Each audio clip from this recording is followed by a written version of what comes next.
Minister Jess Phillips. First and foremost, I must apologise on behalf of myself and the government, and I am sure that her words today, through Mr. Speaker, have been heard by all. So, with permission, Madam Deputy Speaker, I will make a statement on action this government will take to improve the response to stalking. Depression, anxiety, fear, trouble sleeping, loss of confidence. These are just some of the ways that stalking can ruin lives. The victims are subjected to an onslaught of psychological and emotional terror that can go on for months or years. And even if the perpetrator is caught and the stalking comes to an end, the impact of being tormented day after day, night after night persists. For many victims, it never leaves them. Madam Deputy Speaker, I am sure the whole House will agree that this is unacceptable for anyone to suffer in this way. This is a serious threat and one that affects a substantial and proportion of the population. According to the latest statistics in England and Wales, 1 in 7 people over 16 have been a victim of stalking at least once in their lifetime. Alas, I think in this House the statistics would be even higher.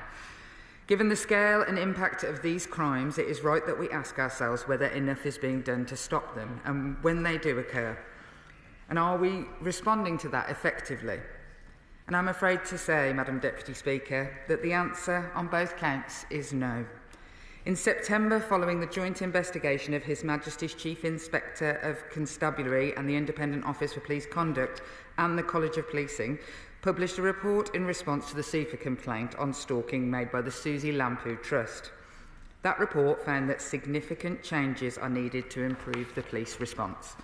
I have also heard firsthand the accounts of stalking victims who have not been listened to or even told they should be flattered by their stalkers' actions.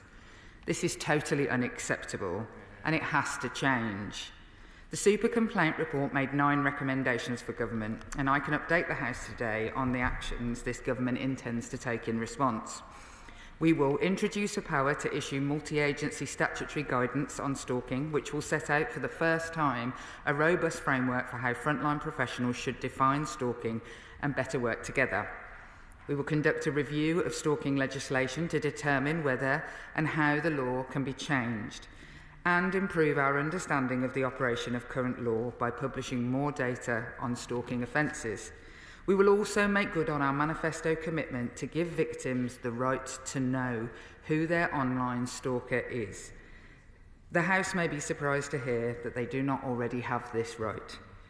The broadcaster and activist Nicola Thorpe told me about how she was stalked and abused online by a stranger whose identity she did not know.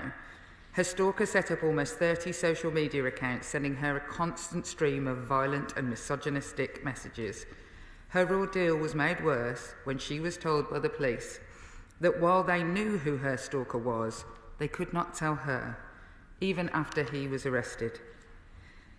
Nicola had to continue living with the fear, looking over her shoulder and not knowing if the person near her was her stalker, until she finally saw him in court. That is not right, and she is not the only victim to have endured this. Today, Madam Deputy Speaker, Nicola is with us, and I pay tribute to her activism for change.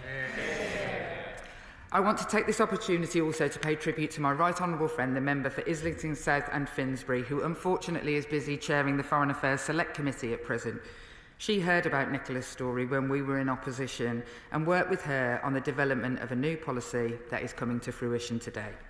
Inspired by Nicola and with thanks to our right honourable friend, we will introduce a statutory right to know guidance which will set out the process by which police should release identifying information about anonymous stalking perpetrators to victims. Madam Deputy Speaker, we are also acting to ensure that the risk posed by perpetrators is managed and the causes of their behaviour is addressed. We will legislate to enable the courts to impose stalking protection orders of their own volition, which can impose restrictions and positive requirements on those who pose a risk, on conviction and on acquittal. These orders are currently only available where the police make an application for one to the Magistrates' Court. And we will publish national standards for stalking perpetrator programmes, which seek to engage with perpetrators to address their behaviours that are leading to stalking offences. This will help ensure these programmes are evidence-based and consistent. Taken together, our package of measures will strengthen the system so victims have the protection they need and the support they deserve. I have seen firsthand the good work being done in some forces. I recently visited Cheshire Constabulary, where they have a multidisciplinary team of police, psychologists and probation working effectively together. We need to see all forces taking this sort of action. We will ensure stalkers are robustly targeted with effective arrangements in place to address the root causes of their behaviour, like in Cheshire. And we will respond to concerns that frontline professionals' understanding of stalking is still not where it needs to be, and that stalking legislation may not be working as intended. These are important first steps, but I want to emphasise to the House that we are in this for the duration, because only through a sustained effort will we achieve the change that is so badly needed. Madam Deputy Speaker, before I finish, I want to pay tribute to organisations such as the Susie Lampu Trust and the wider National Stalking Consortium and the brave victims like Nicola who have spoken out and campaigned for change. Their tenacity and persistence have been instrumental in getting us to this point, and I am grateful to them for all that they have done and continue to do. We will work closely with them and other key partners as we progress our mission to halve violence against women and girls in a decade. Through that mission, we will show stalkers and other offenders that they have nowhere to hide. We will stand with the victims and survivors so that they know they are not alone. And we will work relentlessly to give everyone the peace of mind they deserve as they go about their lives, whether they are at home, online, or anywhere else. Because, Madam Deputy Speaker, our streets belong to the law-abiding majority, and under this government, they always will. I commend this statement to the House. I call Shadow Minister Matt Vickers. Thank you, Madam Deputy Speaker. I thank the Minister for her statement and for advance sight of it. We welcome the Government's announcement on stalking and remain committed to working with those across the House in doing everything we can to tackle violence against women and girls. Firstly, I want to pay tribute to Nicola Thorpe for sharing her experiences, which are harrowing to hear. I cannot even imagine the fear and worry that she will have gone through during this ordeal. Speaking up takes a great deal of courage, and I cannot thank her enough for bringing this situation to light. I also want to thank the Honourable Lady for all she's done throughout her career to ensure that women and girls who have encountered violence of all kinds receive the support and care that they need. I also want to pay tribute to her for speaking up about her own experiences as a victim of stalking.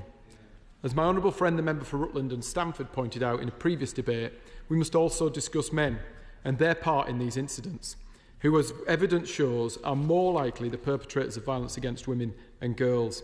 Furthermore, we cannot forget that there are a large number of male victims who overwhelmingly experience violence at the hands of other men too. There was real progress made on this issue by the last government. We launched our Tackling Violence Against Women and Girls strategy to increase support for victims. We elevated violence against women and girls to a crime type that police leaders must treat as a national threat and ensured victims can always access professional support. We doubled the maximum sentence for stalkers from 5 to 10 years, keeping those who devastate the lives of their victims behind bars for longer. We also made stalking a specific offence to ensure that women and girls are protected and to show beyond doubt that stalking is a crime. Finally, we know that the most harmful illegal online content disproportionately affects women and girls, and that is why the Online Safety Act requires platforms to proactively tackle this, shining a light on illegal content, including harassment, stalking, controlling or coercive behaviour, extreme pornography and revenge pornography.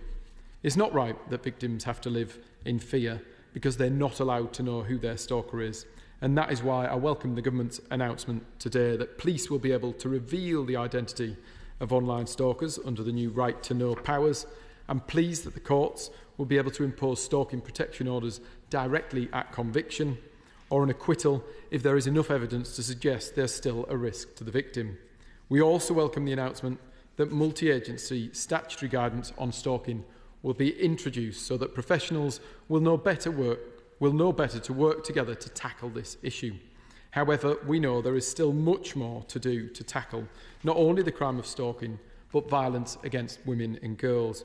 I welcome the government's pledge to halve the rate of violence against women and girls in a decade, as it is a significant target. This morning, the Honourable Lady confirmed that the government was still working towards this target, but could she just confirm that this has not disappeared from the government's priorities? I'd also be grateful if she could also set out what metrics will be used to measure the rate of violence against women and girls, and therefore how we'll measure the success of this target. To conclude, members across the whole House, and indeed our society, must work together to stop violence against women and girls. We welcome the government's actions on stalking and want to work with them to eradicate this crime once and for all. Thank you. I thank the honourable gentleman for his support and the tone in which he has approached this. I don't know where it's come from, the idea that the government has dropped its mission to halve violence against women and girls, so I'm going to say it as clearly as I possibly can. It's still the mission of the government to halve violence against women and girls within a decade, because, and I have to say, that is not something that, you know, me and the Home Secretary just fought for and, like, people are rolling their eyes at us. This comes completely from the top, right from the Prime Minister. It is an obsession of his, and so it is absolutely not gone away. He can worry not. And with regard to how we will measure it, so the prevalence of violence against women and girls is measured currently by the Crime Survey for England and Wales, and that will be our key headline metric for measuring the ambition to halve VOG. And the Office for National Statistics is producing a combined violence against women and girls prevalence measure, which will include domestic abuse, sexual assault and stalking, but because currently it's not, the data isn't necessarily done like that. But more than one, it won't just be a headline metric. There needs to be many metrics and tests that sit under that. So, for example, female homicide victims, femicide victims, repeat domestic abuse and the prevalence of sexual harassment. There will be a suite of measures that has to sit underneath it, because whilst he is quite right that the previous government was not without care or attention in this building and on the statute books with regard to violence against women and girls. The difference it actually made on the streets, I would say, is still to be questioned, and that is why you need robust measures to make sure that the nice words that we write on goatskin actually mean something. Joe White. Thank you, Madam Deputy Speaker. I really welcome the statement from the Minister, but the simple act of blocking on social media can actually incentivise a determined stalker, creating huge levels of vulnerability, violation, fear and loss of control for their targets or even multiple targets. Social media provides the perfect disguise. Who knows if they're sitting on their phone around the corner or tapping on a computer on the other side of the world? Can the Minister advise me on the work that she is doing with the Department for Science, Innovation and Technology on this very important matter? I thank the Honourable Lady. Just to be completely clear, what is illegal offline is also illegal online, and stalking protection orders, of which the government is announcing how we will make them more robust today, can be used to tackle online stalking as much as any other type, and the Online Safety Act includes stalking offences in the list of specified priority offences. And in the case of Nicola Thorpe, it was absolutely, as she says, the cloak of anonymity that her stalker felt would protect him. And actually, the tech companies do have the capability to identify those people. It's just making sure that they are working with the police and then the police with the victim to make sure that everybody can be kept safe. Liberal Democrat spokesperson Lisa Smart. Thank you very much, Madam Deputy Speaker. I thank the Minister for advance sight of her statement, which I welcome. Stalking is an absolutely horrific crime that impacts every aspect of a victim's life, threatening their mental health, well-being and all too often their physical safety. Far too many people, and in particular women and girls, face this pervasive threat. So I welcome the developments the Minister has announced today, particularly around improving the police's response to stalking. This will be vital for rebuilding women's trust in policing. Sadly, this is a topic of which I have some first-hand experience. And from my own knowledge, police can find it easier to deal with these crimes via harassment legislation rather than stalking. And I know that police can often assume that the perpetrator is a former partner when the conditions of a restraining order are breached, for example, thereby failing to recognise the wide range of circumstances that can lead to these frightening situations. So we shouldn't take a one-size-fits-all approach to stalking, because that could leave a legal hole for victims where it isn't related to domestic abuse or a previous relationship. So I'd really welcome some more details from the Minister on whether the government's plan will include better training for police officers and 999 call handlers to ensure that when a stalking victim comes forward, the response is always sensitive, effective and personalised. So it's right too that the Minister is considering how we can best hold perpetrators to account. And so I'd really welcome further details on how she's working with the Justice Department to tackle the Conservatives' legacy of criminal court backlogs, which will be the only way to truly ensure stalking victims get the swift justice they deserve. No woman should face the fear of being targeted by a stalker, and it is absolutely right that we work across this House to make that a reality. Thank you. I thank the Honourable Lady, and her points are exactly right with regard to a lack of faith in resources, and that was what exactly led to the super complaint being made. And she is right, there is about a 60-40 split, I think, with regard to previous domestic abuse and previous relationship stalking, or people known, non-stranger stalking, to the alternative. And we have to get it right for both. The experience is the same for both parties.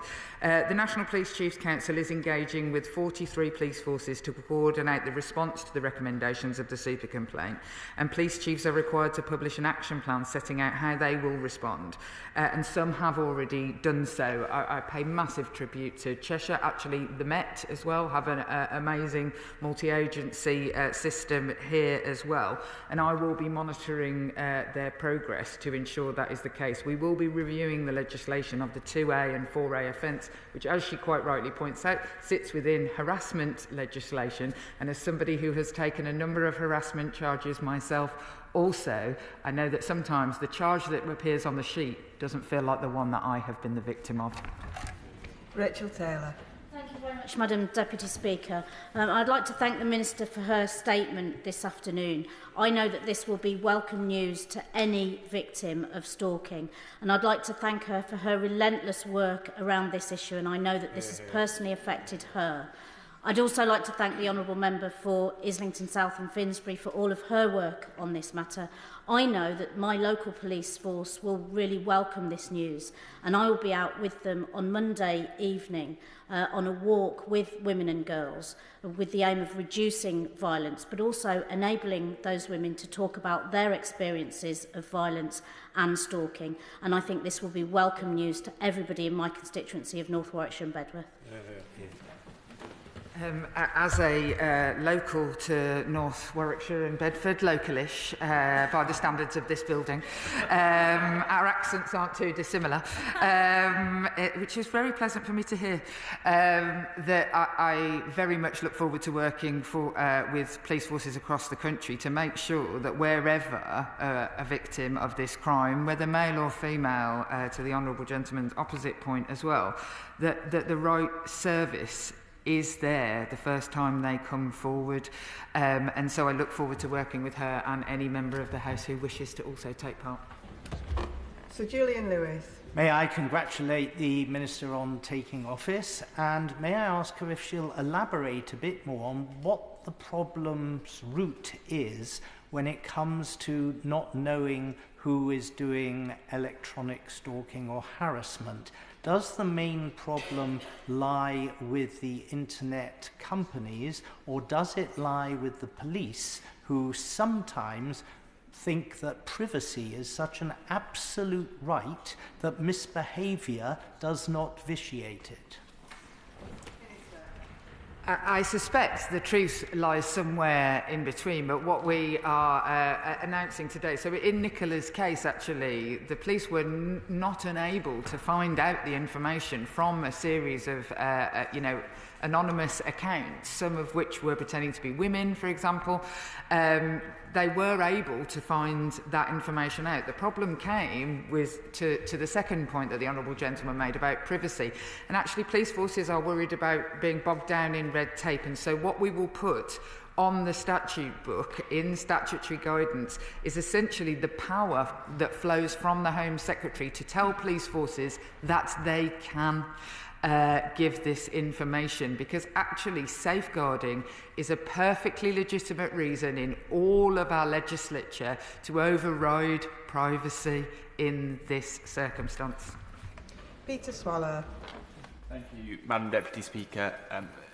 Victims of stalking will know the intense, unsettling feeling that they feel, whether that is, as they pass through a dimly lit underpass and feeling someone following them, or indeed whether they are being followed online.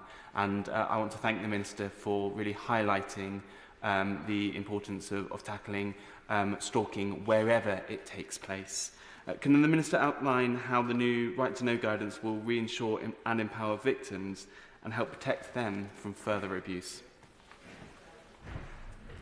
I think that from speaking to many victims, and I thank the Honourable Member for his question, the lack of peace of mind that stalking causes you, other forms of violence against women and girls, they're all equally bad. But there is something deeply psychological specifically about being stalked and feeling as if you have to change your behaviour and go in different places.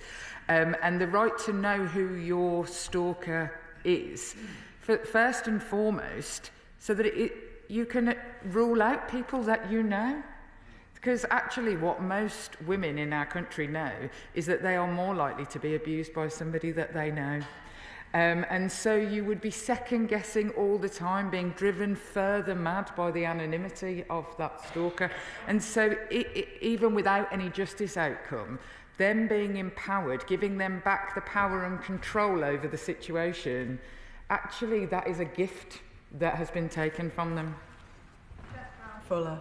Thank you, Madam Deputy Speaker. I'd like to thank the Minister for bringing this statement to the House today, and I'm sure she'll join me in thanking a local charity, My Sister's House, that supports women in Chichester and Bognor, specifically with relationship breakdown, stalking, amongst other things. And as they said to me when I spoke to them, anything that puts the rights of victims above the rights of abusers is a positive step in the right direction. The Minister cites the great example of Cheshire Constabulary as showing a leading standard in their approach to the protection and welfare of victims. And she also recognised that we need to see all forces taking this sort of action. But with each police force acting independently and their priorities being set by police and crime commissioners, how will the Minister ensure that victims do not experience a postcode lottery with regards to the support that they receive? The Honourable Lady points out something very pertinent. I so often quite like dealing with Scotland because there's one police force. I'm not suggesting that, nor is the government suggesting that for England, just to be clear. It's amazing some of the things I say that I worry that civil servants might be writing down. Look, she makes a very, very good point. And actually, this issue, and having really good police forces, having really good sexual violence responses in Avon and Somerset, no good to the people of Birmingham, is it? And so it cannot carry on in that way. And so the government, in its mission to end violence against women and girls and halve it within a decade, one of the things that has to be done is how we deal with police standards and monitoring of exactly what police forces are doing. And it does feel a little bit like the centre has taken its eye off the ball a little bit with that in the past number of years. And we will not solve this problem if in Chichester we start having a great service in urban areas, but in Chichester and other places, still people are left wanting. Jonathan Brash. Thank you, Madam Deputy Speaker. Can I welcome a statement today? And I think the House can agree that there is no better champion on this issue to deliver for those who desperately need it than my right honourable friend. A constituent of mine has raised a harrowing case of stalking, whereby the perpetrator, in order to avoid justice, has simply fled the country, and yet the stalking continues. Does she agree with me that borders can't be a barrier to justice on this issue, and will she meet with me to discuss this specific case? I thank the honourable gentleman, and I absolutely will meet with him. I've dealt with many extra-territorial cases in the space of violence against women and girls in my own time as a Member of Parliament, so I'm more than happy to try and help in any way that I can on that case. And absolutely, like borders, with regard to the online safety bill, actually, again, illegal here, happening here, still illegal. Doesn't matter where in the world it's happening. Liz Saville-Roberts. And I welcome the measures that are announced today. And I would also like to take the opportunity to pay tribute to Rhiannon Bragg, who I understand the Minister has met, who has been a tireless campaigner in spite of extraordinary, horrific experiences, and to the Susie Lamplugh Trust as well in the work that they have done. I welcome what she mentioned, the Minister mentioned about Cheshire Constabulary. I visited the unit there. Very specifically to Wales, of course, for us to be able to establish multi-agency units within police forces there, we will have to recognise that part of the members of those psychologists will be funded by a devolved through health. Could you assure me that this will be possible for the 4 forces in Wales? I first of all must pay tribute to Rhiannon. If members of the House aren't aware of her case, it is harrowing what she has been through and continues to campaign, and we pay such tribute to all those who speak up to try and make things better for other women, even if in their cases that ship has sailed. That is an amazing thing. I absolutely want to assure her that there should be nothing stopping the same multi-agency situations happening. In Wales, any more than anywhere else, that local authorities, local health authorities are giving out funding for things. And look, we're never going to solve the issue of violence against women and girls unless every part of government, and include that at its delegated local level, takes it responsibility. And that is something that is certainly a postcode lottery at the moment. John Slinger. Madam Deputy Speaker, I am grateful to my honourable friend for her statement and also for discussing these broader issues with honourable members in a Westminster Hall debate last week. I think women and girls will have seen from today and her previous efforts that they have a dedicated champion in this Minister. There have been several important announcements by the government in recent days to tackle violence against women and girls, which is obviously perpetrated mainly by men. Could the Minister set out any further details about how the government is working across departments to drive down these despicable crimes and embed a culture of taking action wherever we can?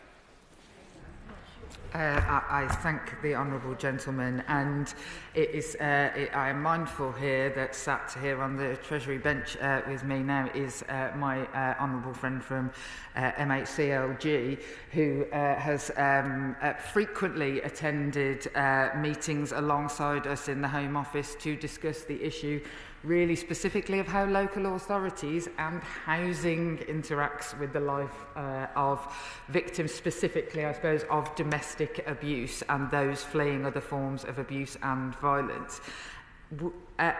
The government departments working together on this issue should no longer just be a piece of paper that gets written about. There has to be firm commitment, and it has to come from the very top. In the previous statement, we heard about a previous Prime Minister's commitment to modern slavery that led to a world-leading change in that space, and that was because it came from the centre. And what I can assure him is that from the very centre of this government is a desire to make sure that every government department, whether I have to say I am struggling to make it about fish, but I'm going to find a way to make this about fisheries. We get it into the mainstream of every government department. Claire Young. Thank you, Madam Deputy Speaker. I welcome these proposals. I was talking to a constituent earlier today who feels that the family courts are not only enabling her ex-partner to continue abusing her, including following and harassing her, but also that they're undermining the criminal case against her former partner. Would the Secretary of State commit to looking at the role of the family courts in cases where the perpetrator is a former partner, so that you can build on these proposals to better support people in those situations?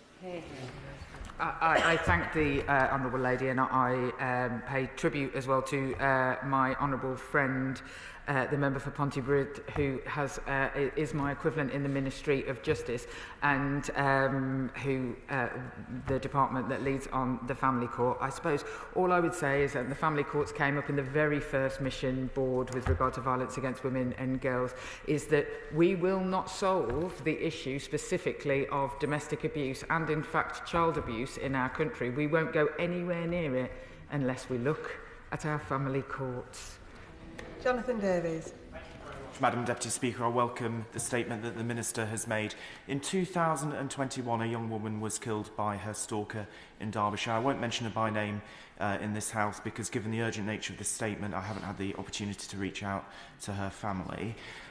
It was found that she'd reported the stalker to the police, and the inquest found that there were a number of missed opportunities there to take action against that person. So can I ask her, please, is it possible to have a means of capturing where things have gone wrong, be it in public bodies or the police, and embedding that as a means of driving improvement elsewhere? And can I also ask her, online providers, social media companies are failing in this space. Can she use her weight to tell them to get their house in order? And if they don't, we'll legislate for it. I thank the honourable gentleman, and also, pay credit to his the sensitivity in which he dealt with the case in his constituency, and always seeking a victim or a victim's family's consent is a very important thing, and it doesn't always happen in this place. So to his first point, I'm not sure of the case, but I'm happy to talk to him about it. In cases of deaths of intimate partners and previous intimate partners, there would normally be a domestic homicide review. That wouldn't necessarily happen in the case of a stranger murder where stalking was involved, although it could. And how we deal with the findings of the domestic homicide reviews, or in fact serious case reviews, I, like many people, are a bit sick of listening to lessons will be learned over and over again, and then the same lesson has to be learned by the same local area again 3 years later. And so how we actually use the findings of those reviews to actually change things is definitely something that we will be working and focusing on. And I will use all of my weight, however diminished it might be, to ensure that our online tech companies are on board with the safeguarding that we require. Luke Taylor. Thank you very much, Madam Deputy Speaker. For far too long, stalking victims have been let down by a fragmented and inadequate legal framework. The current system, which separates stalking into multiple offences, places an unbearable burden on victims to gather and present their own evidence to secure the harsher penalties under Section 4A. This creates the concept of a perfect victim, those forced to meticulously prove the devastating toll stalking has taken on their lives before justice is served. Whilst I'm encouraged by the review of stalking legislation that's being conducted, can the Minister confirm if this will also consider the pros and cons of creating a standalone stalking offence, which would help to ensure that victims are protected and perpetrators are held accountable without forcing victims to prove their worthiness of justice?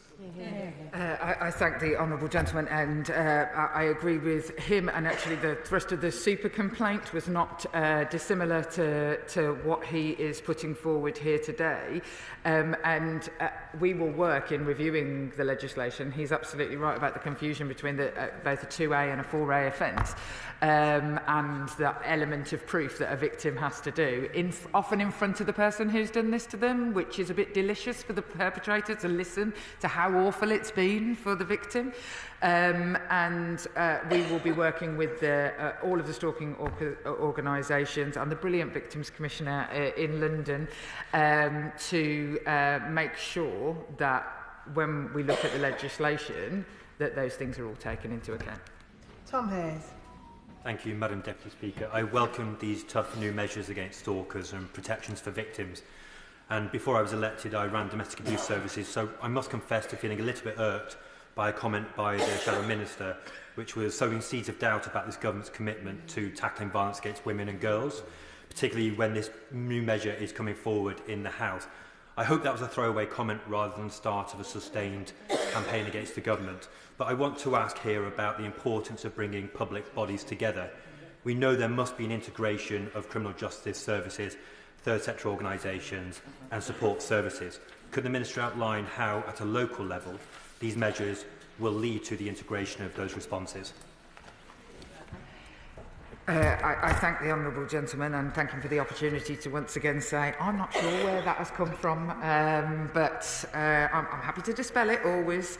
I love the idea that anybody could question our commitment, or certainly mine. Not that I think that the honourable gentleman was doing that.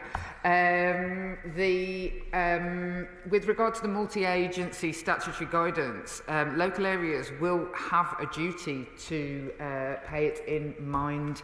And I think that what we need to ensure, like some members here today who have visited the amazing services at Cheshire, it is really to show the absolute benefits of that to local areas and local health service providers, specifically with the psychological services that are required in those systems. But always properly run multi-agency services in this space always make a difference. It's just making sure that all partners, and over the last 14 years, as somebody who sat on many multi-agency systems like he has, what I watched was lots of partners have to leave the table because of years of austerity. Final question from the backbenches, Tim Rocker. Thank you, Madam Deputy Speaker. I was glad to hear of the good work of Cheshire Police being commended in my area. Can I also put on record my admiration for Nicola Thorpe? Her terrifying ordeal at the hands of a man who created 30 accounts, online accounts, to stalk and abuse her should shock all of us. So as we come to the end of the statement, Madam Deputy Speaker, can I ask the Minister to join me in paying tribute to Nicola's bravery? I would be absolutely delighted to. It's funny because I consider Nicola to be my friend now, but the first time I had ever heard of her was on a committee in this house that was the Petitions Committee, and it was my late dear friend Jo Cox who had called me up, and she said, we all have to come into work wearing flat shoes, not recognising that I always wear flat shoes, as if it was some sort of protest, because Nicola had started a protest about the issue of being forced as in a temporary job to wear high heels as a woman. This is not her first endeavour into activism. I'm absolutely certain it won't be her last. And she inspired Jo Cox, who inspired so many of us, and so I pay absolute tribute to her.